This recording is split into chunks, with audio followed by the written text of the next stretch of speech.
আজ আমরা উচ্চ মাধ্যমিক 2025-এর জন্য এবিটিএ টেস্ট পেপারের পরবর্তী প্রশ্নপত্র, যেটা পেজ নম্বর SC28, তো এই প্রশ্নপত্রটি আলোচনা করব। তো প্রথম যে এমসিকিউগুলি থাকে তাদের মধ্যে প্রথম প্রশ্ন, আদার অঙ্গজ জনন সম্পন্ন হয়। তাহলে কি যে বলছে আদার অঙ্গজ জনন। তাহলে এবার আদা অঙ্গজ জনন যেটা হবে সেটা কিসের মাধ্যমে? এটা হচ্ছে কাণ্ডের মাধ্যমে। এটা হচ্ছে কাণ্ড। তাহলে কাণ্ডটা কিরকম? পরিবর্তিত কাণ্ড। এবার যে পরিবর্তিত কাণ্ডগুলো হয়, পরিবর্তিত কাণ্ড আমি আরেকবার লিখি এখানে, যে পরিবর্তিত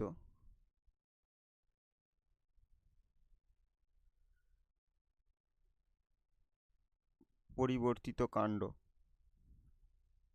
তার মধ্যে কি দেখব?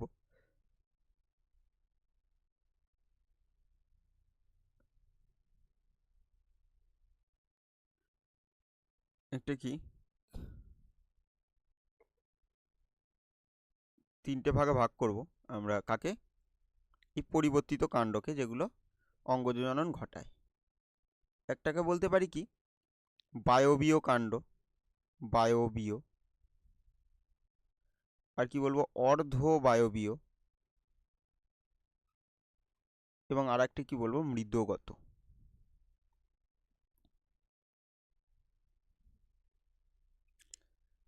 মৃদগত। তাহলে যেটাকে বলছি বায়বীয়, যেগুলো সাধারণত এটা যদি মাটি হয় এর উপর থেকে উপরের দিকে অনুভূমিকভাবে উল্লম্বভাবে বৃদ্ধি পাবে, এদিক থেকে এদিকে, তো সেগুলোকে বলবো বায়বীয়। আর অর্ধবায়বীয় যদি হয় তাহলে মাটির উপরে কি হবে? অনুভূমিকভাবে বৃদ্ধি পাবে। আর মৃদগত মানে এটা যদি মাটি হয় তাহলে মাটির নিচে থাকা কাণ্ডটা হচ্ছে মৃদগত। তাহলে এখানে যে প্রশ্নটা ছিল সেটা অবশ্যই এই মৃদগত কাণ্ড থেকে ছিল প্রশ্নটা। কয় থেকে? মৃদগত থেকে। তাহলে এই যে মৃদগত কাণ্ডটা রয়েছে তারও যদি আমরা ভাগ দেখি তাহলে এটা পড়বো স্ফীতকন্দ। স্ফীতকন্দ। এটা কি পড়বো? এটা পড়বো গ্রন্থিকন্দ। আর কি পড়বো? আর পড়বো কন্দ। এছাড়াও পড়বো গুঁড়িকন্দ।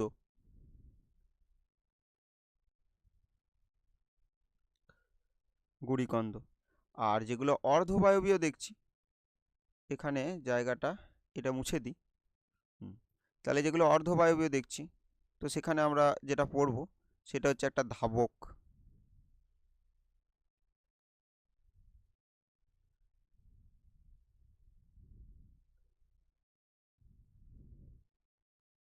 ধাবক। তারপরে হ্রস্ব ধাবক। হ্রস্ব ধাবক। তারপরে যদি দেখি বক্র ধাবক। বক্র ধাবক। আর একটি দেখবো সেটা হচ্ছে কি ঊর্ধ্ব ধাবক। ঊর্ধ্ব ধাবক। আমরা এখান থেকে যদি এই বায়বীয় মূলের ক্ষেত্রে, বায়বীয় কাণ্ডের ক্ষেত্রে একটাই মনে রাখবো, সেটা হচ্ছে ফণিমনসা। তাহলে ফণিমনসা কি হবে? এর বায়বীয় কাণ্ডের দ্বারা কিন্তু বংশবৃদ্ধি করে, একটা অঙ্গজ জনন সম্পন্ন হয়। এবার যখন বলছি অর্ধবায়বীয়, তাহলে এখানে অনেকগুলো আছে। একটা হচ্ছে ধাবক, হর্ষ ধাবক, বক্র ধাবক, ঊর্ধ্ব ধাবক। প্রত্যেকটার উদাহরণ যদি মনে রাখি তাহলে ঊর্ধ্ব ধাবক হিসাবে মনে রাখবো চন্দ্রমল্লিকা, মল্লিকা। আর বক্র ধাবক হিসাবে মনে রাখবো স্ট্রবেরি আর মেন্থা। আর হর্ষ ধাবক হিসাবে মনে রাখবো কচুরিপানা, টোপাপানা, কচুরিপানা। আর ধাবক হিসাবে মনে রাখবো আমরুল আর শুষ্নি। তাহলে এইগুলো মনে রাখবো। আর স্ফীতকন্দ যদি মনে রাখি তাহলে কি? তাহলে সেটা মনে রাখবো আলুর স্ফীতকন্দ। বেশ, রাঙা আলু কিন্তু নয়, আমি এখানে আরেকবার তাহলে লিখে দিচ্ছি, এখানে রাঙা আলু। রাঙা আলুটা কি হবে? রাঙা আলুটা হবে মূল। তাহলে স্ফীতকন্দ হচ্ছে আলু। গ্রন্থিকন্দ বা যেটাকে বলবো রাইজোম, এটা হচ্ছে কি আদা হলুদ ইত্যাদি। আর কন্দ রসুন পেঁয়াজ এগুলো হচ্ছে কন্দ। আর গুড়ি কন্দ হিসাবে কি মনে রাখবো? ওল। তাহলে এখানে যে পুরো আমি লিস্টটা এখানে যে চারটা বানালাম, তাহলে এখানে প্রত্যেকটা উদাহরণ কিন্তু একটু মনে রাখবো, কারণ এই অঙ্গ যোজনন থেকে পড়লেই এইগুলো কিন্তু প্রত্যেকটা উদাহরণ খুবই গুরুত্বপূর্ণ। তাহলে এবার বলছে আদার অঙ্গ যোজনন, তাহলে কি হবে সেটা? রাইজোমের দ্বারা, রাইজোম বা গ্রন্থিকাণ্ড। তাহলে এখানে উত্তর কি হবে? উত্তর হচ্ছে রাইজোমের দ্বারা। আর বাকি অপশানগুলো যদি দেখি আমরা এখানে, যে ঊর্ধ্ব ধাবকের মাধ্যমে, সে তো দেখিয়ে নিয়েছি কি হবে? চন্দ্রমল্লিকা। তারপরে কি যদি দেখি ধাবকের মাধ্যমে, তাহলে ধাবক তো দেখলাম যে কি আমরুল এবং শুষ্নী, আর কোনোটি নয়। যাই হোক, তাহলে এখানে উত্তর হলো কি? অপশন এ, রাইজোমের দ্বারা আদার অঙ্গযোজনন সম্পন্ন হয়। পরের প্রশ্ন দেখব, ছত্রাকের ডাইক্যারিওটিক মাইসেলিয়াম। এবার মাইসেলিয়াম কি? মাইসেলিয়াম হচ্ছে ছত্রাকের দেহে যে অনুসূত্রগুলো দেখা যায় তাকে বলে হাইফি, আর হাইফিগুলো মাইসেলিয়াম গঠন করে। তাহলে কি হাইফি? তাহলে হাইফিগুলো জট পাকিয়ে গঠন কি করে? মাইসেলিয়াম।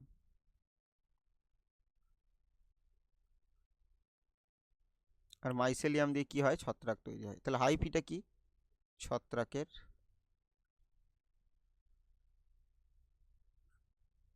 সূত্রাকার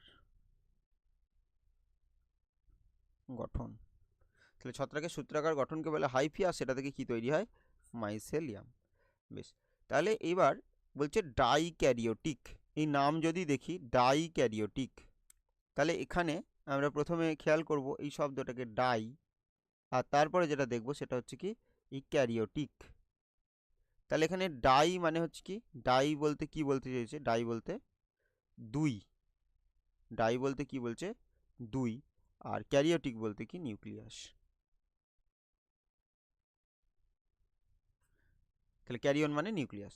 বেশ, এবার ছত্রাকের প্রধান যে দেহটা, ছত্রাক কি হয় সাধারণত? ছত্রাক হয় সাধারণত হ্যাপ্লয়েড বা এন প্রকৃতির। তাহলে এইবার যখন জননের সময় দেখা যাচ্ছে কি, যে একটা এন আর একটা এন মিলিত হচ্ছে, প্রথমেই কিন্তু এদের কি হচ্ছে, যে শুধুমাত্র সাইটোপ্লাজমটা মিলিত হয়, তাকে বলে প্লাজমোগ্যামি। আর প্লাজমোগ্যামিতে তাহলে তখন কি হবে? এই দুটো সেল, একটা এন একটা এন, তাহলে এদের যে নিউক্লিয়াসটা ছিল সেই নিউক্লিয়াস এখানে মিলিত না হয়ে কি হয়? সাইটোপ্লাজমটা মিলিত হয়ে যায়, আর নিউক্লিয়াসটা N+N রূপে থেকে যায়। তারপরে যখন কি হবে? ক্যারিওগ্যামি, তো তখন কি দেখা যাবে? তখন কিন্তু একটা 2N নিউক্লিয়াস গঠন হবে। এবার তারপরে আবার কি হবে? মিওসিসের মাধ্যমে তখন আবার ছত্রাক তৈরি হবে। ছত্রাক, নতুন অপত্য, আবার সেটা কি হবে? সেটা এন প্রকৃতির হবে। তাহলে এই যে কন্ডিশনটা এখানে দেখতে পাচ্ছি N+N হিসাবে রয়েছে, শুধুমাত্র এখানে প্লাজমোগ্যামি ঘটেছে, অর্থাৎ সাইটোপ্লাজমের মিলন ঘটেছে, কিন্তু নিউক্লিয়াস দুটো কিন্তু আলাদা অবস্থায় থেকে গেছে। এই ঘটনাটাকে কি বলবো? তাহলে এই কন্ডিশনটাকে কি বলবো? এটা হচ্ছে ডাইক্যারিওটিক মাইসেলিয়াম। তাহলে এই ডাইক্যারিওটিক মাইসেলিয়ামটা হবে কি প্রকৃতির? N+N। পরবর্তী প্রশ্ন দেখবো, আর এখানে তো 2N মানে ডিপ্লয়েড, N মানে হ্যাপ্লয়েড, আর 3N মানে ট্রিপ্লয়েড। তাহলে ডিপ্লয়েড সাধারণত বেশিরভাগ উন্নত উদ্ভিদের দেহকোষগুলো কি হয়? 2N প্রকৃতির। N সাধারণত কি হয়? গ্যামেটগুলো। 3N কোনগুলো হয়? শস্যগুলো। তাহলে এখানে লিখছি না, যাই হোক। তাহলে পরের প্রশ্ন দেখব, তাহলে এখানে উত্তর কি হবে? ছত্রাকের ডাইক্যারিওটিক মাইসেলিয়াম হলো N+N। সেমিনিফেরাস টিউবিউলের মধ্যে পুষ্টি প্রদানকারী কোষ হলো, তাহলে কি বলছে? সেমিনিফেরাস টিউবিউল, যাকে বাংলায় কি বলছি? একে বলে শুক্রাণু উৎপাদক নালিকা। শুক্রাণু উৎপাদক নালিকা। তাহলে শুক্রাণু উৎপাদক নালিকা এটা কোথায় থাকে?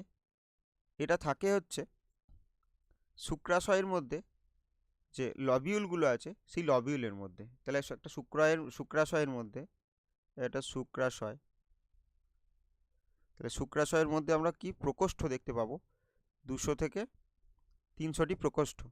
সেগুলোকে কি বলবো? সেগুলো হচ্ছে লবিউল। আর লবিউলের মধ্যে দেখা যাবে প্রতিটি লবিউলে দেখা যাবে 2 থেকে 3টি নালী আছে, আর সেই নালীগুলোকে কি বলবো? Seminiferous tubule. Seminiferous tubule. তাহলে সেই নালী ধরে নিচ্ছি, এই একটা নালী, এই একটা নালী, এইভাবে আমি 3টে নালী দেখাচ্ছি, এইভাবেই 3টে নালী দেখাচ্ছি। এই নালীগুলো কোথায় প্রবেশ করেছে? ওই লবিউলের মধ্যে। আর এখানে এটাকে যদি এইভাবে টিএস করি, তাহলে আমরা দেখতে পাবো যে এই একটা নালীর অংশ, আর এখানে একটা নালী রয়েছে। তাহলে এর মধ্যে দেখতে পাবো কিছু এইভাবে সেল রয়েছে,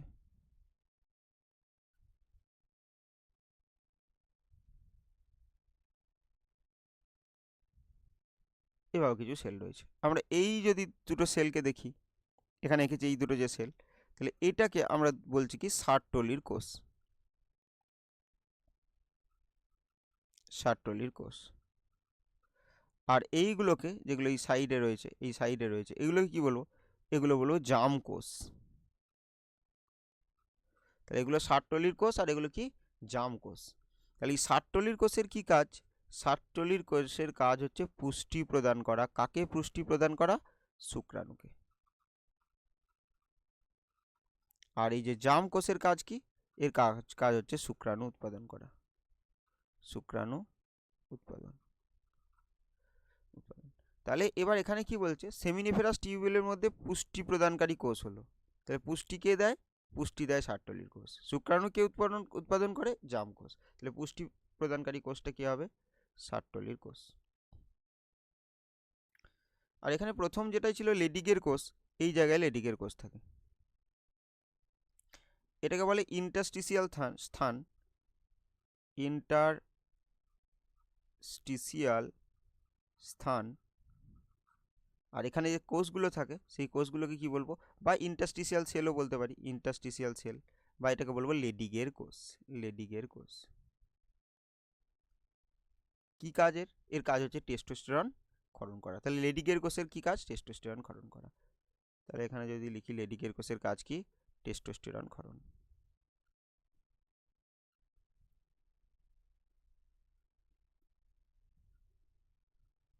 তাহলে টেস্টোস্টেরন ক্ষরণ করে লেডিগের কোষ। আর শুক্রাণু উৎপাদক কোষ, সেটা কি? জাম কোষ। তাহলে জাম কোষ, এই যে কোথায় লিখেছি, এই তো জাম কোষ, সেটাকে বলছি শুক্রাণু উৎপাদক কোষ। কি করে? শুক্রাণু উৎপাদন। শুক্রাণু উৎপাদন। তারপরে যেটা রয়েছে ক্রোমাফিন কোষ, এটা আমাদের এখানকার বিষয় নয়, সেটা হচ্ছে অ্যাড্রিনাল গ্রন্থিতে থাকে, অ্যাড্রিনালের মেডালাতে। অ্যাড্রিনালের মেডালা, অ্যাড্রিনাল মেডালার কোষ, সেটা কি বলা হয়? ক্রোমাফিন কোষ। তাহলে এখানে সেমিনিফেরাস টিউবিউলের মধ্যে পুষ্টি প্রদানকারী কোষ হচ্ছে সার্টোলির কোষ। টেস্টোস্টেরন ক্ষরণ করে লেডিগের কোষ, যেটা সেমিনিফেরাস টিউবিউলগুলোর মধ্যবর্তী অঞ্চলে থাকে। আর শুক্রাণু উৎপাদক কোষ, বা যেটাকে কি বলে? জাম কোষ, যেটার কাজ হচ্ছে শুক্রাণু উৎপাদন করা, যেটা কোথায় থাকে? সেটাও সেমিনিফেরাস টিউবিউলের মধ্যে থাকে। পরের প্রশ্ন দেখব,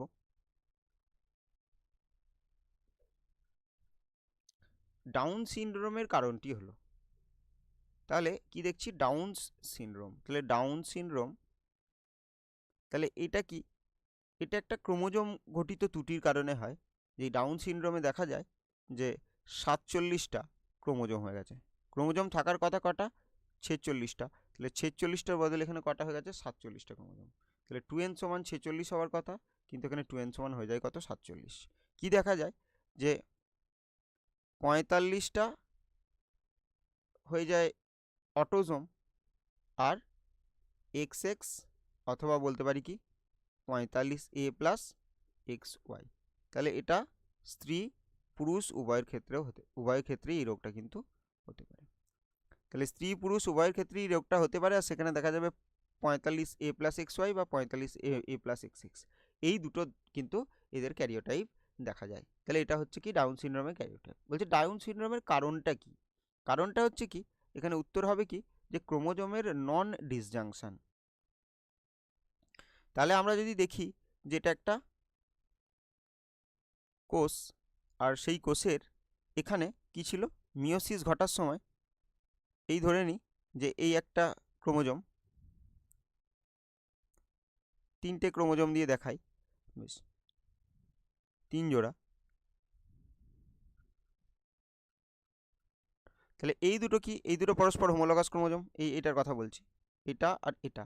তাহলে এই দুটো পরস্পর কি হোমোলগাস ক্রোমোজোম, এই দুটো পরস্পর হোমোলগাস ক্রোমোজোম, এই দুটো পরস্পর হোমোলগাস ক্রোমোজোম। অর্থাৎ কোনটাকে বলছি, এই যে এই একটা আর এই একটা, দুটো পরস্পর হোমোলগাস ক্রোমোজোম, এটা এটা পরস্পর হোমোলগাস ক্রোমোজোম, এটা এবং এটা পরস্পর হোমোলগাস ক্রোমোজোম। এবার এখানে কি হচ্ছে, বেম তন্তু দিয়ে এগুলো যুক্ত আছে, বেম তন্তু দিয়ে যুক্ত আছে। এবার যখন বেম তন্তু দিয়ে যুক্ত আছে, এখানে কি করছে, মিওসিস। তাহলে মিওসিস ঘটার সময় কি, এই দুটোর মধ্যে, এই যে এটা আর এটা, এই দুটোর মধ্যে একটা যাবে এই দিকে আর একটা যাবে এই দিকে, এটা হওয়ার কথা, প্রত্যেকের ক্ষেত্রে তাই হবে।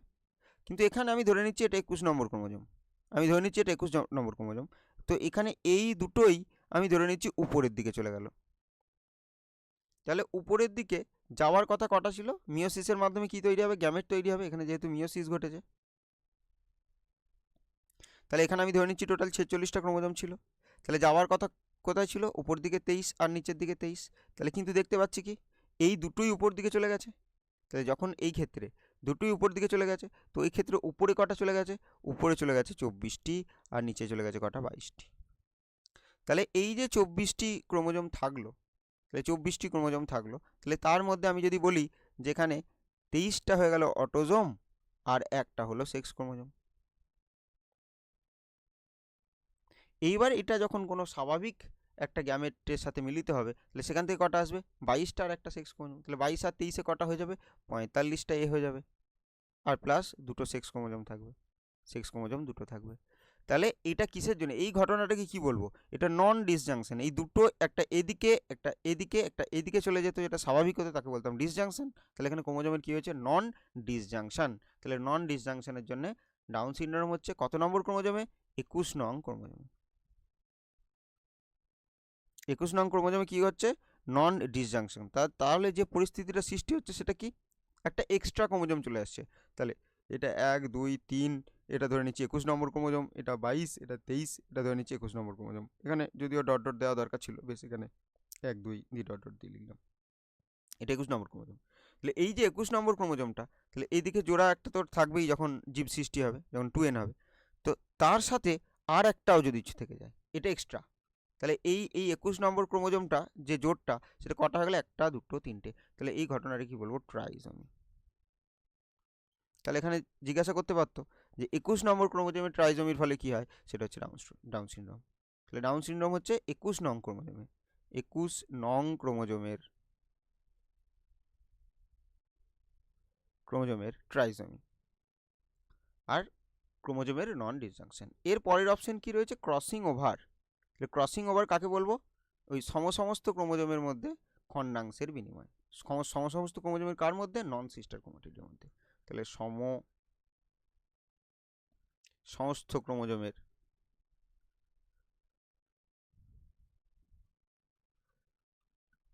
নন সিস্টার ক্রোমাটিডের মধ্যে খণ্ডাংশের বিনিময়।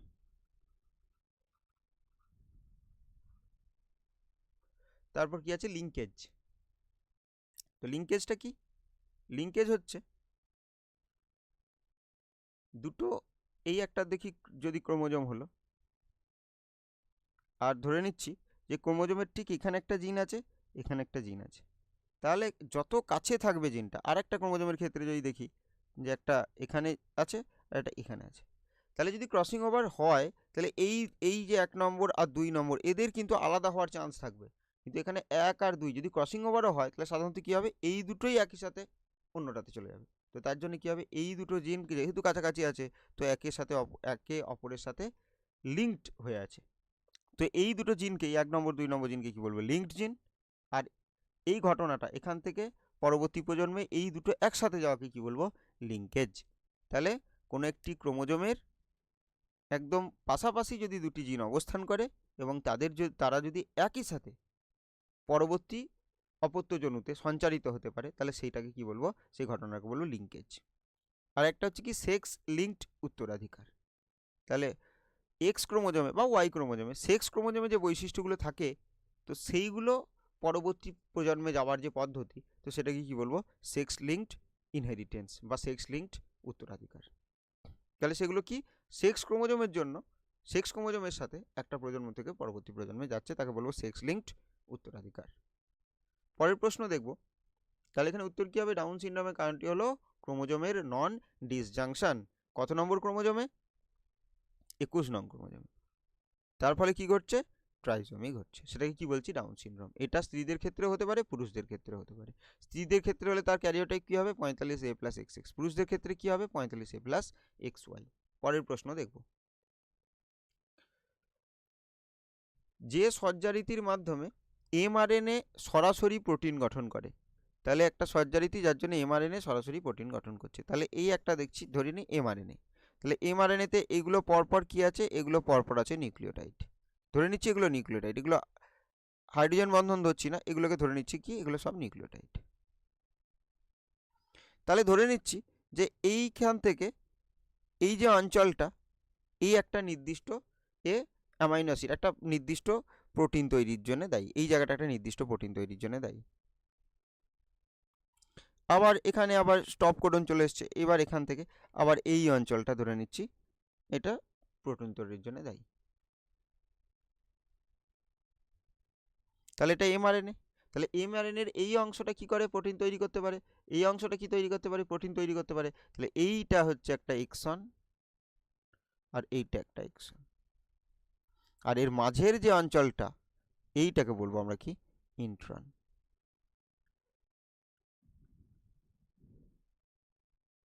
তাহলে এটা হচ্ছে ইন্ট্রন, বেশ, বা এরকম লিখতে পারতাম,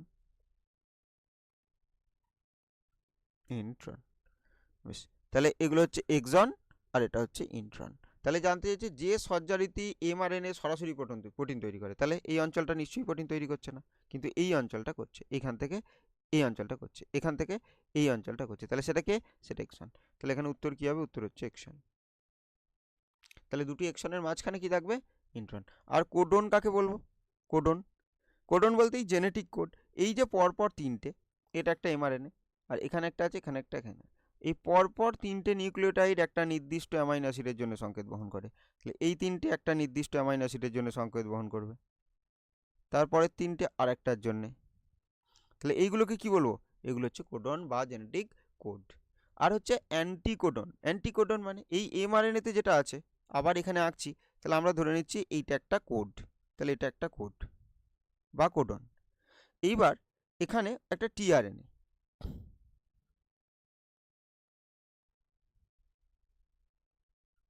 এটা একটা টিআরএনএ। তাহলে টিআরএনএ ঠিক এই জায়গায় ঠিক এর পরিপূরক থাকবে, এর কি থাকবে, এর পরিপূরক। তাহলে এইটা অ্যান্টিকোডন আর এইটা কোডন, তাহলে এই কোডনে এসে অ্যান্টিকোডন যুক্ত হবে। আর টিআরএনএ কখন mRNA-তে যুক্ত হয়, প্রোটিন তৈরির সময়। তাহলে কোডন কি বুঝলাম এবং অ্যান্টিকোডনও কি বুঝলাম, আর ইন্ট্রনও বুঝেছি। তাহলে যে সজ্জারীতির মাধ্যমে mRNA সরাসরি প্রোটিন গঠন করে সেটি হলো এক্সন। পরের প্রশ্ন দেখব। যে আণবিক কাঁচির সাহায্যে ডিএনএ তন্তুর নির্দিষ্ট স্থান কাটা হয়, তাহলে সেটা কি হবে, সেটা হচ্ছে রেস্ট্রিকশন এন্ডোনিউক্লিয়াস। তাহলে রেস্ট্রিকশন এন্ডোনিউক্লিয়াস প্রথম আবিষ্কৃত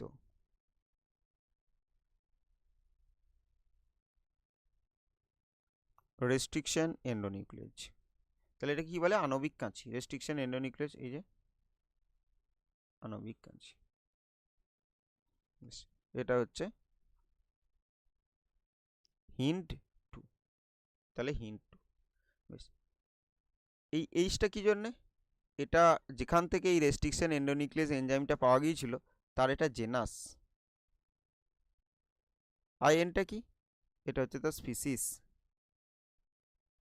আর ডিটা কি, এটা হচ্ছে তার স্ট্রেন।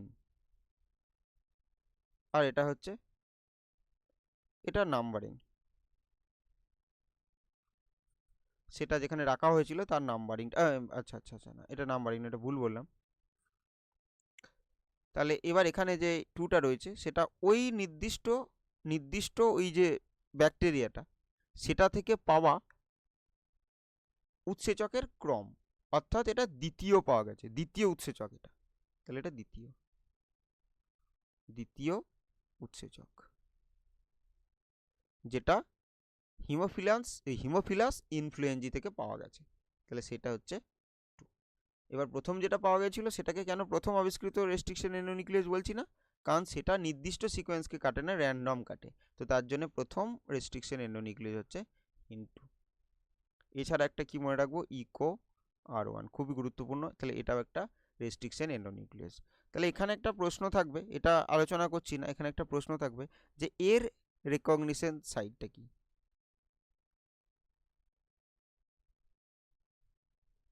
ইকো R1 এর রেকগনিশন সাইটটা লেখো, তাহলে এটা কমেন্টে জানাবে। আর কি বলছিলাম যে এই রেকগনিশন সাইট কাকে বলে, তাহলে রেস্ট্রিকশন এন্ডোনিউক্লিয়াস যে ডিএনএর যে অংশকে চিহ্নিত করতে পারে এবং কর্তন করতে পারে। তাহলে এটা দেখছি এখানে সিকোয়েন্স আছে নির্দিষ্ট।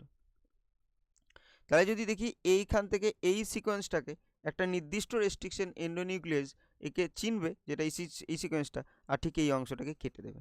তাহলে তখন সেইটাকে বলছি কি, তাহলে অর্থাৎ এই সিকোয়েন্সটাই হয়ে যাবে কি রিকগনিশন সাইট। তাহলে প্রথম অপশন ছিল কি লাইগেজ। লাইগেজ কি বলে, আণবিক আঠা, এটা জুড়ে দিতে সাহায্য করে, এটা হচ্ছে আণবিক আঠা। আণবিক আঠা। পরেরটা যেটা রয়েছে সেটা হচ্ছে পেকটিনেজ, যদিও এটা আমাদের 12-এর জন্য এটা লাগবে না কাজে, মানে এটা নেই। পেকটিনেজ হচ্ছে কি পেকটিনের পরিপাক ঘটাবে, পেকটিন। তাহলে পেকটিনেজটা কোন সাবস্ট্রেটের উপর কাজ করবে, পেকটিন। ফলের যে কোষ প্রাচীরগুলো, কোনো একটা ফল তার কোষ প্রাচীরে কি থাকে, পেকটিন থাকে, এবং তার জন্য কি হয়, ওটা শক্ত টাইপের হয়। সেখানে পেকটিনেজ উৎসেচক আনলে কি হয়ে যাবে, নরম হয়ে যাবে। অর্থাৎ কাঁচা আম এটা খুব শক্ত, কিন্তু যখন আমটা পেকে যাচ্ছে তখন সেটা নরম হয়ে যাচ্ছে, কোন উৎসেচকের জন্য, পেকটিনেজ। আর তারপরে কি রয়েছে, পলিমারেজ। তাহলে পলিমারেজ, তাহলে আমরা ডিএনএ রেপ্লিকেশনের সময় 3 ধরনের আমরা পলিমারেজ দেখব, DNA polymerase. DNA polymerase 1, DNA polymerase 2, DNA polymerase 3। এইটা কিন্তু আগের দিন আলোচনা করা হয়েছে। তাহলে সেখানে কি এর একটা কাজ ছিল, এর একটা কাজ ছিল, এর একটা কাজ ছিল। তাহলে যেটা 2 ছিল সেটার কাজ কি ছিল, প্রুফ রিডিং। 3টার কি কাজ ছিল, নিউক্লিওটাইডকে যুক্ত করা, দিয়ে পলিমারাইজেশন ঘটানো। তাহলে পরপর নিউক্লিওটাইডকে যুক্ত করা, এটা শুধু নিউক্লিওটাইডকে যুক্ত করা লিখে দিই, পরিপূরক নিউক্লিওটাইডকে যুক্ত করা, নিউক্লিওটাইড যুক্ত। তাহলে নিউক্লিওটাইড যুক্ত করে কি করে, শৃঙ্খল সম্প্রসারণ করে। আর পলিমারেজ 1-এর কি কাজ, ডিএনএ পলিমারেজ 1-এর, তাহলে ডিএনএ পলিমারেজ 1-এর কাজ হচ্ছে আরএনএ প্রাইমারকে অপসারণ করা, আরএনএ প্রাইমার অপসারণ। তাহলে এখানে কি হলো, যে আণবিক কাঁচির সাহায্যে ডিএনএ তন্তুর নির্দিষ্ট স্থান কাটা যায় সেটি হলো রেস্ট্রিকশন এন্ডোনিউক্লিয়াস। পরের প্রশ্ন দেখব, আর্কিওপটেরিক্সের মধ্যে সরীসৃপের যে বৈশিষ্ট্যটা দেখা যায়। তাহলে এখানে যদি দেখি প্রথমে রয়েছে ঠোঁট, এটা কি, এটা পক্ষী বৈশিষ্ট্য, যদিও ঠোঁটটা বলছি পক্ষী বৈশিষ্ট্য, মানে ঠোঁটটা চঞ্চুতে রূপান্তর। তাহলে এদের ঠোঁটটা কিন্তু ঠোঁট ছিল না, ঠোঁটটা কি হয়ে গেছে, চঞ্চুতে, পাখির মতো। তাহলে এটা পাখির বৈশিষ্ট্য, যে ঠোঁটটা চঞ্চু হয়ে গেছে, চঞ্চু। চঞ্চুতে কি থাকে, পাখিদের চঞ্চুতে কিন্তু দাঁত থাকে না, কিন্তু আর্কিওপটেরিক্সদের ক্ষেত্রে কি হবে, চঞ্চুতে কিন্তু দাঁত আছে। বেশ, তারপরে কি বলছি, ইউ আকারের ফার্কুলা। তাহলে ইউ আকারের ফার্কুলা, এটাও কার বৈশিষ্ট্য, এটা হচ্ছে পক্ষী বৈশিষ্ট্য। তো এই ফার্কুলাকে আমরা কি বলি, ফার্কুলাকে কি বলি, উইসবোন। তাহলে এখানে যেহেতু দুটো অস্থি একটা জায়গায় এসে মিলিত হচ্ছে, এটাকে বলো ফার্কুলা। দুটো অস্থি একটা জায়গায় এসে মিলিত হচ্ছে, তো এই কারণে এটাকে জাপানে ওয়েডিং গিফট হিসাবে দেয়, তো সেই উইশ করে, তো তার জন্য কি এটাকে উইশ বোন বলছি, যেহেতু দুটো শক্তভাবে যুক্ত থাকছে, তো সেই কারণে যে এটা ওয়েডিং গিফট হিসাবে দেওয়া হয়, তো ওই জন্য এর নাম হচ্ছে উইশ বোন, বা যেটাকে বলছি ফার্কুলা। এরপর হচ্ছে পালক। তাহলে পালকটাও কি বৈশিষ্ট্য? পক্ষী বৈশিষ্ট্য। তাহলে উত্তর কি হবে? উদরে পাঁজর। তাহলে এটা কার বৈশিষ্ট্য? এটা সরীসৃপের বৈশিষ্ট্য। তাহলে আর্কিওপটেরিক্স এটা কিসের উদাহরণ? এটা মিসিং লিঙ্কের উদাহরণ। Missing link. Missing link. তাহলে মিসিং লিঙ্ক বলতে যে জীবটা এক সময় পৃথিবীতে ছিল, এখন আর তাদের শুধু জীবাশ্ম আমরা দেখতে পাই, যে তার আর অস্তিত্ব নেই, এবং সে এককালে কি করতো, দুটো আলাদা গোষ্ঠীর মধ্যে কি করতো, সংযোগ রক্ষা করতো। ধরে নিই এই একটা গোষ্ঠী, এই একটা গোষ্ঠী, তাহলে এর মাঝে এরা সংযোগ রক্ষা করছে কিভাবে? কিছু এর বৈশিষ্ট্য এর মধ্যে রয়েছে, আর কিছু এর বৈশিষ্ট্য এর মধ্যে রয়েছে, এইভাবে সংযোগ রক্ষা করছে। তাহলে এই দুটো গোষ্ঠী কি কি? একটা হচ্ছে সরীসৃপ, আর একটা হচ্ছে কি, এটা হচ্ছে পক্ষী। তো তাই জন্য কি বলছি, কি সংযোগ রক্ষাকারী। এবার সংযোগ রক্ষাকারী যে বলতাম, কানেক্টিং লিঙ্ক বলতাম, যদি সে বেঁচে থাকতো। যেহেতু আর্কিওপটেরিক্স বেঁচে নেই, তো তার জন্য তাকে কি বলছি, মিসিং লিঙ্ক। পরবর্তী প্রশ্ন দেখব। তাহলে এখানে উত্তর কি হতো? উদরে পাঁজর। নিচের কোন জোটটি সঠিক নয়? তাহলে সিফিলিস বলছে ট্রাইকুডিস। তাহলে এটা সিফিলিস রোগে আমরা জানি যে আগের দিনই দেখলাম ট্রিপোনিমা প্যালিডাম। তাহলে এখানে এটাই হবে ঠিক, যে কোন জোটটি সঠিক নয়। তাহলে এটা সঠিক নয়। ডেঙ্গু জ্বর, এটা অ্যাডিনোভাইরাস ঠিক। প্লেগ রোগ, ইয়েরসিনিয়া পেস্টিস হবে, এটা পেস্টিস হবে, তাহলে এটাও ঠিক। আর স্লিপিং সিকনেস হচ্ছে টাইপ্যানোসোমা, এটাও ঠিক। তাহলে উত্তর কি হচ্ছে? সিফিলিস হলে কি হতো, সেটা হচ্ছে ট্রিপোনিমা প্যালিডাম। পরের প্রশ্ন দেখব। এছাড়া গনোরিয়াটা মনে রাখতে পারি, নিজেরিয়া গনোরি, আগের দিনও দেখেছিলাম যে নিজেরিয়া গনোরি কিন্তু গনোরিয়া রোগের জীবাণুর নাম। পরবর্তী প্রশ্ন দেখব। ইমাস্কুলেশন পদ্ধতিতে যে অঙ্গটি অপসারণ করা হয়, তাহলে এটি কি হবে? এটি পরাগধানী। তাহলে এটা থেকে আর কিছু আলোচনা করছি না, বেশ। তাহলে ইমাস্কুলেশন পদ্ধতিতে যে অঙ্গটি অপসারণ করা হয় সেটা হচ্ছে পরাগধানী। আর ইমাস্কুলেশন করে কি সুবিধা হয়? ইমাস্কুলেশন করার ফলে একটা স্ত্রী ফুলকে, এটা একটা উভলিঙ্গ ফুলকে স্ত্রী ফুলে পরিণত করা যায়। দিয়ে কি হয়? ইতর পরাগযোগের সাহায্য হয়, ইতর পরাগযোগ।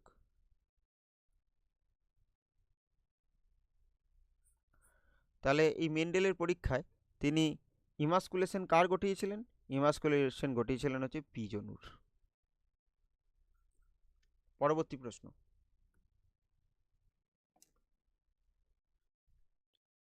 ক্রাউন গল সৃষ্টি করে, তাহলে একটা কি আমরা দেখব, অ্যাগারোব্যাকটেরিয়াম টিউমেফেসিয়ান্স। অ্যাগারোব্যাকটেরিয়াম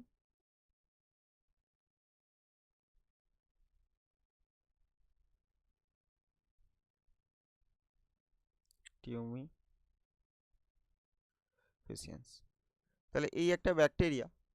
তাহলে এই ব্যাকটেরিয়ার একটা প্লাজমিড আছে, যেটা বলছি টিআই প্লাজমিড, যেটা কি করতে পারে, যেটা টিউমার সৃষ্টি করতে পারে। আর এই উদ্ভিদের যে টিউমার সৃষ্টি করলো, সেই রোগটাকে কি বলছি? ক্রাউন গল। সেটা বলছি ক্রাউন গল ডিজিজ। তাহলে সেটা কি? ক্রাউন গল ডিজিজ। তাহলে এই ক্রাউন গল ডিজিজ কে সৃষ্টি করতে পারে? অ্যাগারোব্যাকটেরিয়াম টিউমেফেসিয়ান্স। কিসের জন্য? টিআই প্লাজমিডের জন্য। তাহলে এখানে অপশন যদি দেখি, ইন্টারফেরন, রিকম্বিনেন্ট ডিএনএ, বিষাক্ত প্রোটিন, আর টিডিএনএ, তাহলে এখানে টিআই প্লাজমিডটাকে কি বলছে? টিডিএনএ। তাহলে টিডিএনএ কি? ক্রাউন গল ডিজিজ সৃষ্টি করে। এবার এখানে একটা অপশন দেখতে পাচ্ছি কি, ইন্টারফেরন। তাহলে ইন্টারফেরন কি এক প্রকারের? ইন্টারফেরন হচ্ছে এক প্রকারের অনাক্রম্যতা। তাহলে এটা অনাক্রম্যতা। অনাক্রম্যতা। তাহলে বাইরে থেকে যদি প্রবেশ করে কে? ভাইরাস। তাহলে বাইরে থেকে যদি কে প্রবেশ করে? ভাইরাস। তাহলে সে ভাইরাস কি করবে? একটা কোষকে আক্রান্ত করবে। তাহলে আক্রান্ত করছে কাকে? কোষকে। তখন এই কোষ থেকে যেটা খরিত হবে সেটা হচ্ছে কি? ইন্টারফেরন। কোনটা? ভাইরাস আক্রান্ত কোষ থেকে। তাহলে ভাইরাস আক্রান্ত কোষ থেকে খরিত একটা পদার্থ যেটাকে বলছি ইন্টারফেরন, সেটা কি করবে? সেটা সংলগ্ন যে কোষগুলো আছে তো তার রিসেপ্টরে যুক্ত হবে। তাহলে এর সংলগ্ন একটা কোষ আছে, তাহলে সেই রিসেপ্টরে গিয়ে এই ইন্টারফেরন যুক্ত হবে। তখন এই ভাইরাসটা যেটা এখানে প্রতিলিপিকরণ ঘটিয়েছিল তার প্রতিলিপিকরণে বাধা দেবে। তাহলে এখানে যদি সেই ভাইরাসের কপিটা এখানে প্রবেশ করতো তাহলে সেই ভাইরাসের কিসে বাধা দেবে? প্রতিলিপিকরণে। তাহলে সেই জিনিসটাই কি বলবো? সেটাকে বলবো ইন্টারফেরন। তাহলে রিকম্বিনেন্ট ডিএনএ কাকে বলবো? তাহলে দেখছি, ধরে নিচ্ছি এই একটা ডিএনএ আছে, দরকার নেই আমি একটা স্ট্র্যান্ড দিয়েই বোঝাচ্ছি যে এটা, ধরে নিচ্ছি এটা ডিএনএ, একটা স্ট্র্যান্ড, এটা ডিএনএ। তাহলে এই ডিএনএর এই জিনটা আমার দরকার, তাহলে এই জিনটাকে কি বলবো আমরা? ডিজায়ারেবল জিন বা কাঙ্ক্ষিত ডিএনএ, কাঙ্ক্ষিত ডিএনএ, কাঙ্ক্ষিত ডিএনএ বা কাঙ্ক্ষিত জিন। তাহলে সেটাকে নিয়ে কি করব? যে একটা, এটা প্লাজমিড আছে, তাহলে সেই প্লাজমিডের এই জায়গাটাকে কর্তন করব। এটাকে কর্তন করেছিলাম কোনো একটা রেস্ট্রিকশন এন্ডোনিউক্লিয়াস দিয়ে, রেস্ট্রিকশন এন্ডোনিউক্লিয়াস দিয়ে, সেম রেস্ট্রিকশন এন্ডোনিউক্লিয়াস দিয়ে একে কর্তন করব। দিয়ে তারপর কি করা হবে? যেখান থেকে আগের যে ছিল এই প্লাজমিডের ডিএনএটা, আর একটা নতুন, আমি এইভাবে দেখাচ্ছি, নতুন এখানে জুড়ে দেওয়া হলো। এই নতুনটা কোনটা? এখান থেকে এটা কোনটা? এটা এই কাঙ্ক্ষিত ডিএনএটা। তাহলে এইটা কি তৈরি হলো? এটা হচ্ছে রিকম্বিনেন্ট ডিএনএ বা আর ডিএনএ, আর ডিএনএ। তাহলে তাকে বলছি আর ডিএনএ। এবার বিষাক্ত প্রোটিন, এ আর কি বলবো, যাই হোক। তাহলে রিকম্বিনেন্ট ডিএনএ কাকে বলে? তাহলে কোনো ডিএনএর একটা, কোনো একটা ডিএনএর কাঙ্ক্ষিত জিনকে বা কাঙ্ক্ষিত ডিএনএর অংশকে যে কোনো একটা প্লাজমিডের মধ্যে প্রবেশ করিয়ে যে ডিএনএটা তৈরি করা হয় সেটাকে বলবো আর ডিএনএ বা রিকম্বিনেন্ট ডিএনএ। পরের প্রশ্ন দেখব। তাহলে এখানে উত্তর কী ছিল? টি ডিএনএ ক্রাউন গল সৃষ্টি করে। মানব ইনসুলিন তৈরির জিনকে নিম্নলিখিত কোন জীবের মধ্যে প্রতিস্থাপন করে ইনসুলিন তৈরি করা হয়? তাহলে এখানে কি হবে? এখানে হবে ইকোলি, ইকোলি বানানটা ECOLI। তাহলে এটা হচ্ছে কি? ইকোলি। বেশ, তাহলে মানব ইনসুলিন তৈরি করা হচ্ছে ইকোলির মধ্যে দিয়ে। আর মনে রাখবো পলিপেপটাইড A আর পলিপেপটাইড B তৈরি করা হয়। আর সিলেক্টেবল মার্কার হিসাবে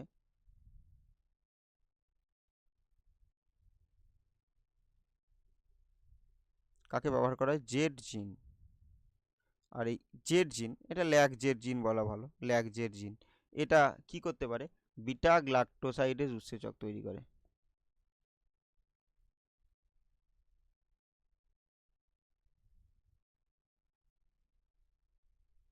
উৎসেচক তৈরি করে। বেশ, পরের প্রশ্ন দেখব। অ্যাসিড বৃষ্টির কারণ হলো। তাহলে এখানে অ্যাসিড বৃষ্টির কারণ SO2 কি তৈরি করে? SO2 H2SO4,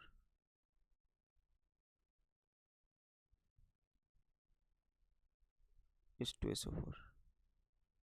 এছাড়া NO2 ছিল, NO2ও করতে পারে, সেটা হচ্ছে HNO3। আবার এখানে CO2টা ছিল, সেটা কিন্তু CO2 প্লাস H2O, সেটা কিন্তু H2CO3 কার্বনিক অ্যাসিডও তৈরি করে। তাহলে এখানে অ্যাসিড বৃষ্টির কারণ হলো, তাহলে এখানে অ্যাসিড বৃষ্টির কারণ যদি বলি তাহলে মেন কারণ হিসাবে কাকে বলবো? এটা কি বলবো? NO2। যদিও এটাও কিন্তু হতো, তাহলে এই অপশন অনুযায়ী উত্তর NO2। এটাও হতো, এটাও হতো, দুটোই কিন্তু অ্যাসিড বৃষ্টির কারণ। তাহলে এখানে অ্যাসিড বৃষ্টির কারণ হলো প্রধানত NO2, তো তাই জন্য NO2 বলছি। পরের প্রশ্ন দেখব।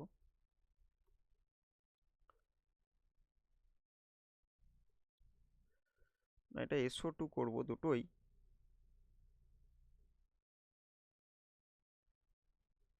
যাই হোক, পরের প্রশ্ন দেখব। কোনটি এটা এক্সোটিক স্পিসিস হবে?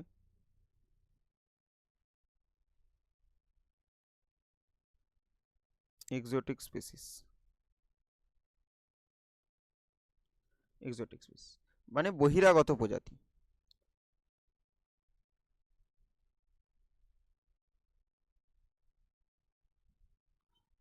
তাহলে ল্যান্টানা ক্যামেরা অবশ্যই এটা একটা বহিরাগত প্রজাতি। বেশ, এরপরে যদি দেখি,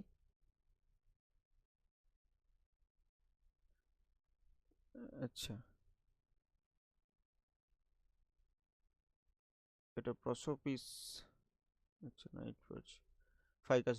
এবার এই অপশন থেকে যেটা দেখছি আর কি, এখানে এই যে তিনটে অপশন রয়েছে, এরকম প্রশ্ন যদি পড়ে তাহলে জানবো কি বহিরাগত প্রজাতি আমরা যেগুলো পড়েছি, তো তার মধ্যেই কি হবে যে একটা থাকবে, বাকি অপশানগুলো এগুলো আমাদের সব মুখস্থ করতে হবে না, মনে রাখার কোনো মানে নেই।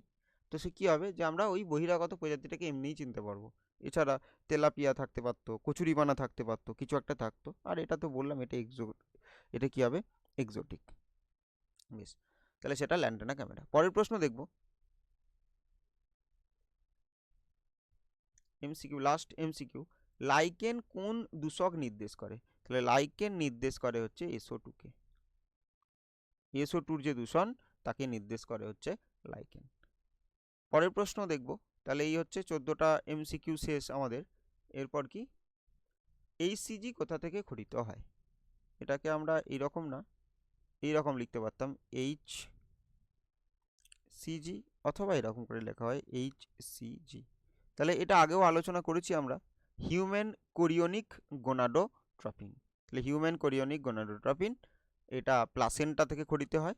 তাহলে কোথা থেকে খরিত হয়? প্লাসেন্টা বা অমরা, প্লাসেন্টা। এটা কি করে? এটা কর্পাস লিউটিয়ামকে সক্রিয় রাখে। HCG কি করে? কর্পাস লিউটিয়ামকে সক্রিয় রাখে।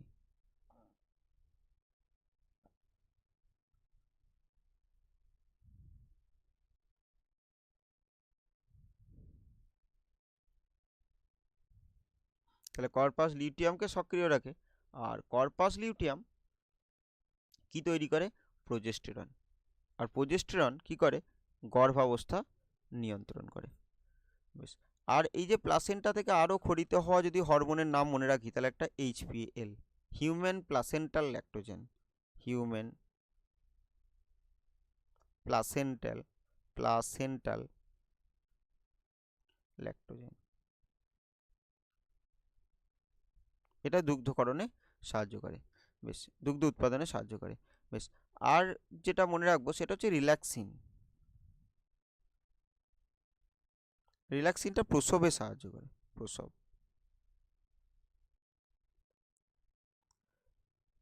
এই পিউবিস সিম্ফাইসিস বলে একটা তরুণাস্থি আছে, যেটা কি করে, যেটা তার রিল্যাক্স ঘটায়, দিয়ে প্রসবে সাহায্য করে। তাহলে আপাতত মনে রাখবো HPL, রিল্যাক্সিন, আর কি মনে রাখবো HCG, খুব গুরুত্বপূর্ণ। তাহলে এগুলো কি? এগুলো প্লাসেন্টা থেকে খরিত হওয়া হরমোন। পরের প্রশ্ন দেখব, আর তাদের কাজ তো বললাম। চ্যালাজোগ্যামি কি?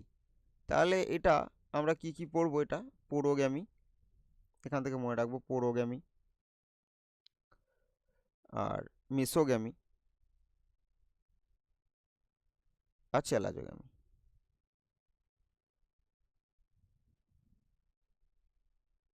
চ্যালাজোগ্যামি, পোরোগ্যামি, মেসোগ্যামি, চ্যালাজোগ্যামি। তাহলে পোরোগ্যামি মানে যখন পরাগনালী কি হবে, ওই ডিম্বকের রেণুরন্ধ্র দিয়ে প্রবেশ করবে। আমি পুরোটা লিখছি না, এগুলো এই প্রশ্নগুলো আলোচনা করছি, আর যেটুকু লেখার লিখে দিচ্ছি। তাহলে যদি বলে চ্যালাজোগ্যামি কাকে বলে, এরপরই আসি চ্যালাজোগ্যামি। তাহলে যখন পরাগরেণু কোনো একটা ডিম্বকের চেলাজা দিয়ে প্রবেশ করে,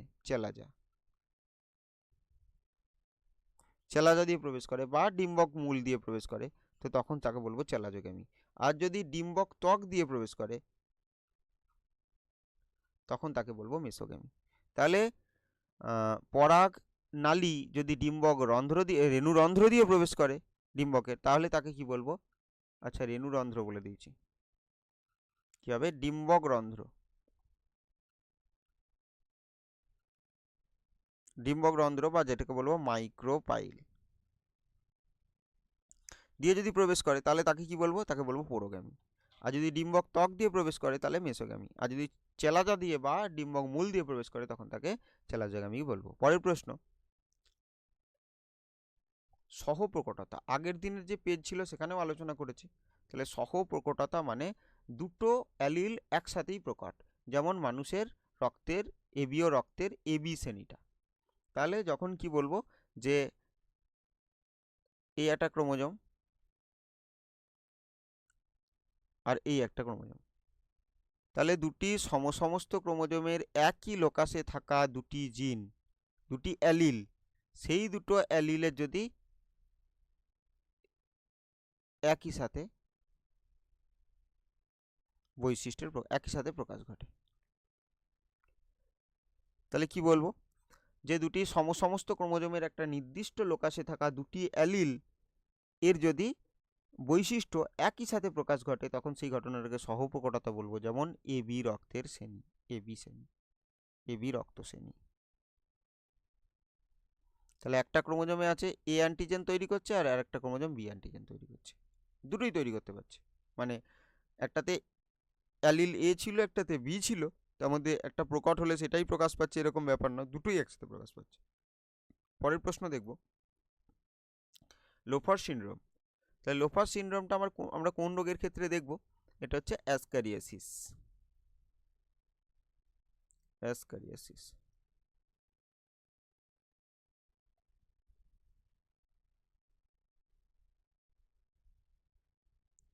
তাহলে অ্যাসকারিস হচ্ছে কি গোলকৃমি।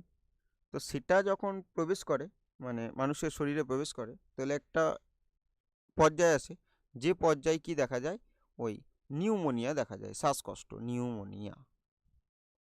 তাহলে সেটাকে কি বলবো, সেই কন্ডিশনটাকে বলছি কি লোফার্স সিনড্রোম। কার জন্য হচ্ছে? উপসর্গটি কোন রোগে দেখা যায়? তাহলে উত্তর কি হবে? অ্যাসকারিয়াসিস। পরের প্রশ্ন দেখব পানীয় জল পরিশোধনে কোন গ্যাস ব্যবহার করা হয়? তাহলে সেটা হচ্ছে কি ক্লোরিন। তাহলে ক্লোরিন ব্যবহার করা হয় পানীয় জল শোধনে, কারণ ক্লোরিনের কি আছে? জীবাণুনাশক গুণ আছে, জীবাণুনাশক, জীবাণু নাশ করতে পারে। তাহলে জীবাণুনাশক ধর্মের জন্য কি হয়? ক্লোরিনকে ব্যবহার করা হয় জল পরিশোধনের জন্য,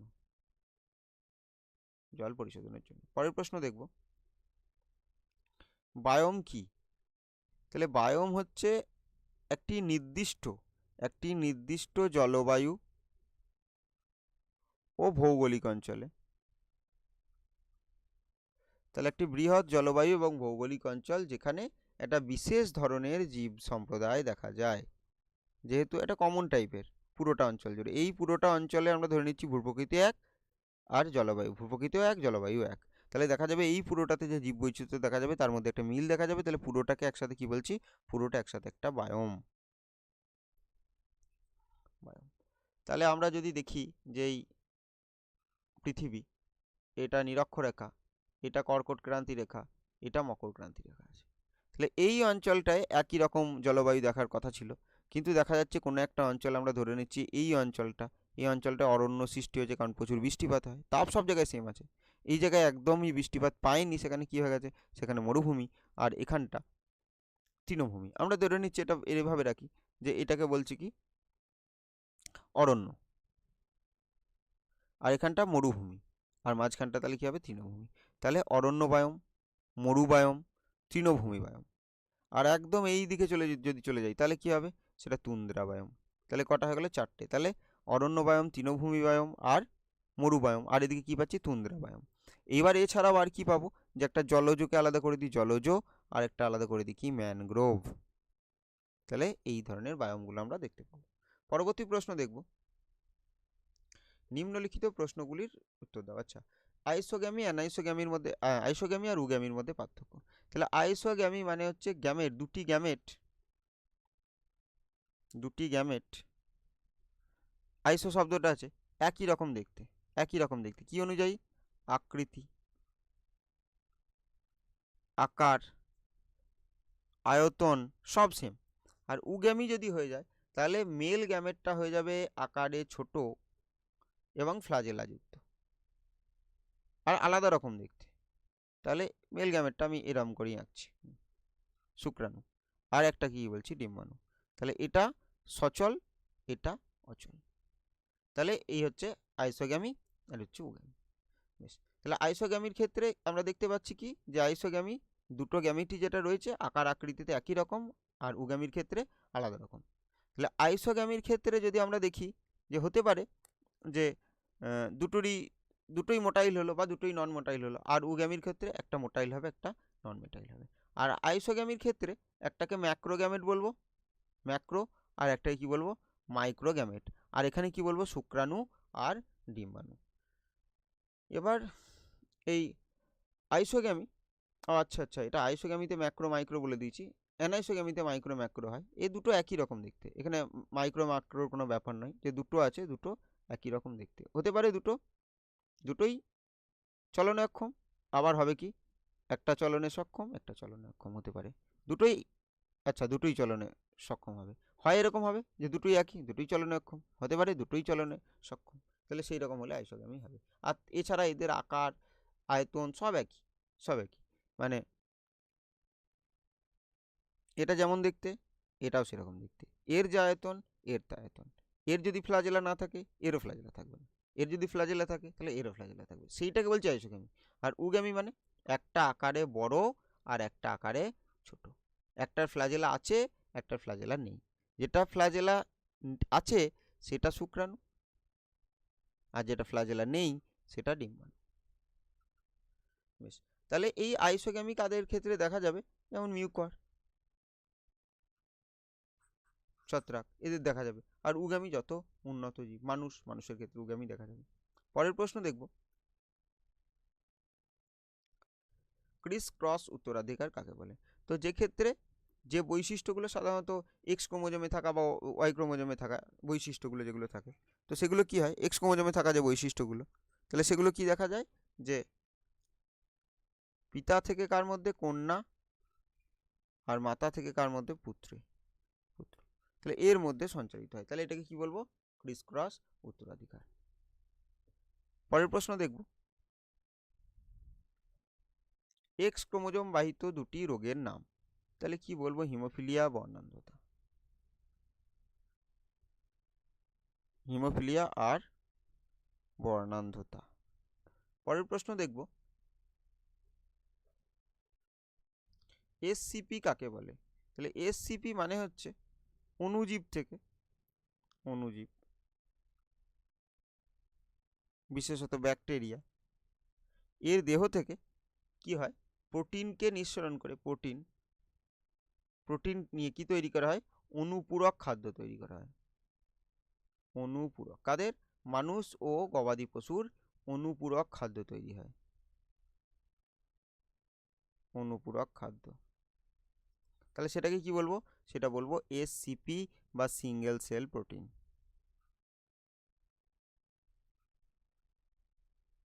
তাহলে সিঙ্গেল সেল প্রোটিন বলে। এর গুরুত্ব কি, তাহলে এর গুরুত্ব হচ্ছে বিকল্প খাদ্যের চাহিদা, মানে খাদ্যের চাহিদা যেহেতু বাড়ছে তার জন্য একটা বিকল্প খাদ্যের একটা উৎস হচ্ছে এসসিপি।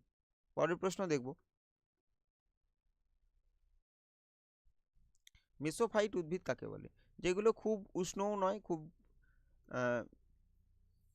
কম তাপমাত্রা আছে সেরকমও নয়, যেখানে খুব ড্রাই নয়, আবার যেটা খুব জলজও নয়, এরকম মধ্যবর্তী অঞ্চলযুক্ত যে অঞ্চলে যে সব উদ্ভিদগুলো জন্মায় তাকে বলবো মেসোফাইট। সেরকম একটা উদ্ভিদের উদাহরণ হচ্ছে ভুট্টা। তাহলে যেগুলো মাঝামাঝি পরিবেশে জন্মায়, মধ্যবর্তী পরিবেশ, যেটা মধ্যবর্তী জলবায়ু অঞ্চল বা পরিবেশ অঞ্চল, যেখানে কি হচ্ছে খুব ড্রাইও না, শুষ্কও না, খুব আর্দ্রও না, আবার তাপমাত্রার ক্ষেত্রে খুব কম বা খুব বেশি নেই, এর মাঝামাঝি অঞ্চলে যেটা জন্মাবে তাহলে সেটা হচ্ছে মেসোফাইট উদ্ভিদ, সেটাকে বলছি কি ভুট্টা। পরবর্তী প্রশ্ন দেখব,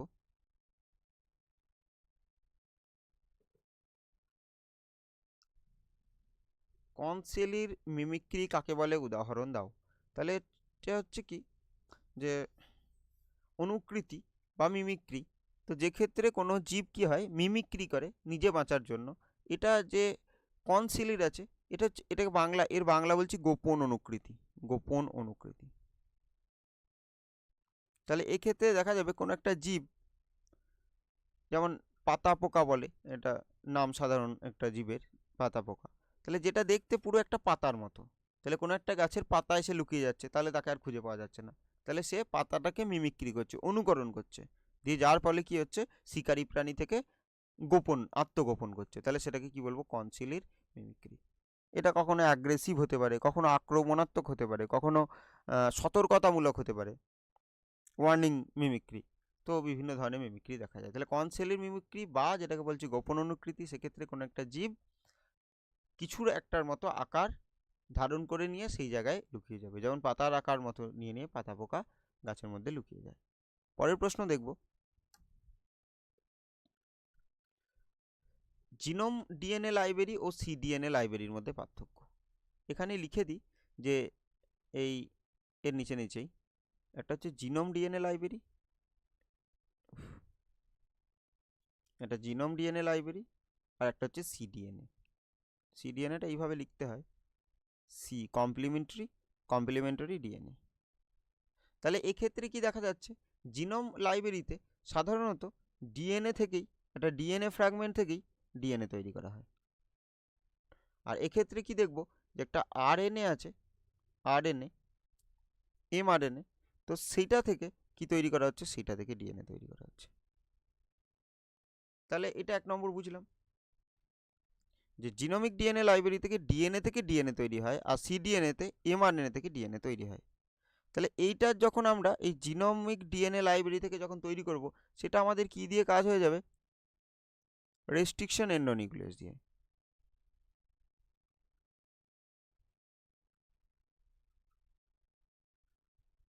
এন্ডোনিউক্লিয়াস দিয়ে। কিন্তু এখানে যদি আমরা দেখি, তাহলে এখানে কি দেবো, রিভার্স ট্রান্সক্রিপ্টেজ।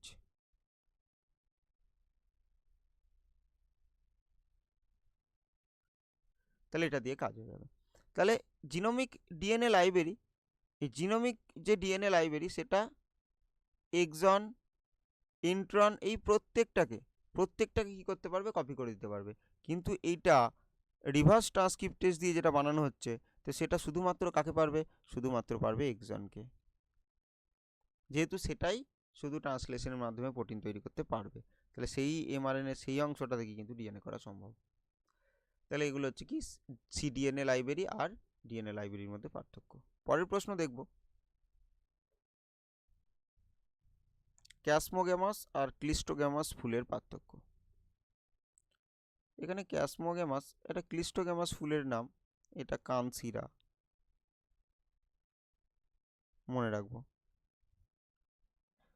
আর ক্যাসমোগ্যামাসের ক্ষেত্রে প্যাসিফ্লোরা,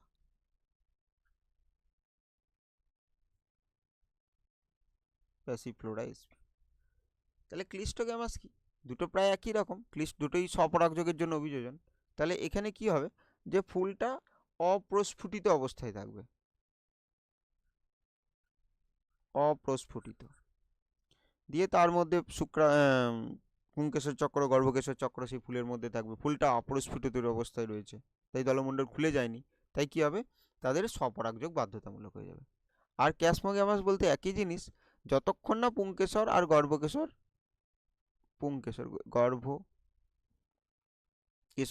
ও পুংকেশর পরিণত হচ্ছে, ততদিন কি হবে, দলমণ্ডলটা বদ্ধ অবস্থায় থাকবে। তো সেটাকে কি বলছি, ক্যাসমোগ্যামাস, আর এটা হচ্ছে ক্লিস্টোগ্যামাস। পরের প্রশ্ন দেখব, টেস্টোস্টেরন হরমোনের দুটি কাজ।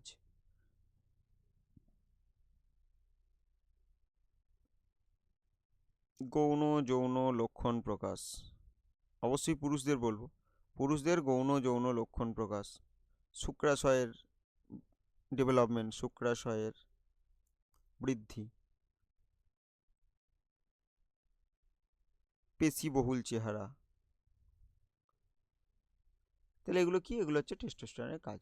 ক্রিপ্টোঅর্কিডিজম কি, তাহলে আমরা জানি যে এই একটা এভাবেই করি, হ্যাঁ, তাহলে এটা ইঙ্গুইনাল ক্যানাল, আর এটা যদি হয় উদর গহ্বর, তাহলে এখানে যে দুটো শুক্রাশয় থাকে, তাহলে এইটা কি কি হতে হয়, যখন 7 থেকে 8 মাস বয়স থাকে গর্ভ অবস্থায় এটা পুত্র সন্তানের, তখন এই দুটো শুক্রাশয় কি হয়, নিচে নেমে আসে। কোথায়, এখানে একটা থলি থাকে, যে থলিটাকে কি বলে, স্ক্রোটাম থলি, স্ক্রোটাম থলি। তাহলে এই থলিতে কি হতে হয়, নেমে আসতে হয়। কিন্তু যদি এই স্ক্রোটাম থলিতে নেমে না আসার বদলে এটাকে কি বলবো, উদর গহ্বর বা অ্যাবডোমিনাল ক্যাভিটি, উদর গহ্বরেই থেকে যায়, তো তখন তাকে কি বলবো, ক্রিপ্টোঅর্কিডিজম। দুটোই যদি থেকে যায় তাহলে অ্যানার্কিজম। যদি একটা চলে আসে একটা থেকে যায় মনোরকিজম, আর দুটোই যদি এখানে চলে আসে তাহলে তখন কি বলবো একটোপিক শুক্রাশয়। পরবর্তী প্রশ্ন দেখব, ফিনাইল কিটোনিউরিয়া রোগের কারণ ও লক্ষণ। তাহলে কারণ কি, এই রোগটা কি রকম রোগ? একটা অটোজোমাল প্রচ্ছন্ন জিন ঘটিত বিপাকজনিত, অটোজোমাল প্রচ্ছন্ন জিনের কারণে সৃষ্টি হওয়া বিপাকজনিত ত্রুটি। এই বিপাকজনিত ত্রুটি হচ্ছে ফিনাইল কিটোনিউরিয়া, এটাকে আমরা পিকেইউ বলি। এটা কত নম্বর অটোজোমাল বলছি, কত নম্বর ক্রোমোজোমের? এটা 12 নং ক্রোমোজোমের। কি তৈরি করার কথা ছিল সেই 12 নং ক্রোমোজোমের? Phenylalanine hydroxylase. এটা লিখলাম না পুরোটা, কি ফিনাইল অ্যালানিন হাইড্রক্সিলেজ, ফিনাইল লিখেই দিই, অ্যালানিন হাইড্রক্সিলেজ, হাইড্রক্সিলেজ। আর এটা কি করতে পারে? ফিনাইল অ্যালানিনকে টাইরোসিনে রূপান্তরিত করতে পারে। তাহলে এই যদি ফিনাইল অ্যালানিন হাইড্রক্সিলেজ তৈরি হয় না, কার জন্য? 12 নং ক্রোমোজোমের ত্রুটির জন্য, তখন ফিনাইল অ্যালানিন টাইরোসিনে রূপান্তরিত হতে পারবে না। তো তার জন্য বিভিন্ন রকম উপসর্গ দেখা যাবে, যেমন লক্ষণগুলো যেটা বলছে, ত্বক বিবর্ণ হয়ে যাবে, রক্তে ফিনাইল অ্যালানিন জমা হবে, এছাড়া মস্তিষ্কে স্থবিরতা দেখা যাবে। তাহলে এইগুলো ফিনাইল কিটোনিউরিয়ার বিভিন্ন লক্ষণ। পরবর্তী প্রশ্ন দেখব, ইউক্রোমাটিন হেটেরোক্রোমাটিনের পার্থক্য লেখো 4টি। তাহলে ইউক্রোমাটিন হেটেরোক্রোমাটিন একটা কি বলতে পারি, যে ইউক্রোমাটিন ইন্টারফেজ দশায়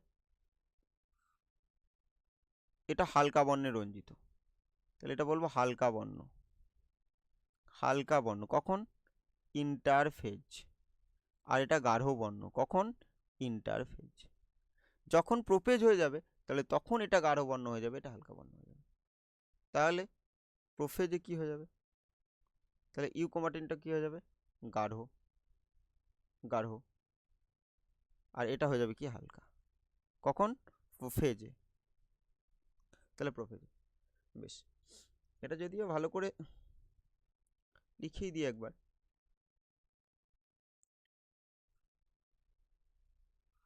কতটা হলো ক্লাসটা বুঝতে পারছি না। তাহলে ইউক্রোমাটিন কি হবে? হালকাভাবে রঞ্জিত। আমি শুধু হালকা লিখলাম, হালকাভাবে রঞ্জিত। আর এটা কি বলবো? হেটেরোক্রোমাটিন গাঢ়ভাবে রঞ্জিত। কখন?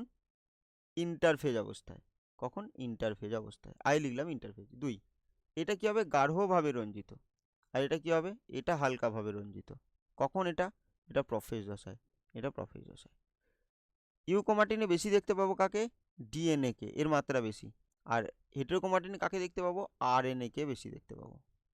আর এখানে ক্রসিং ওভার হয়, ক্রসিং ওভার, এটা ক্রসিং ওভার হয়।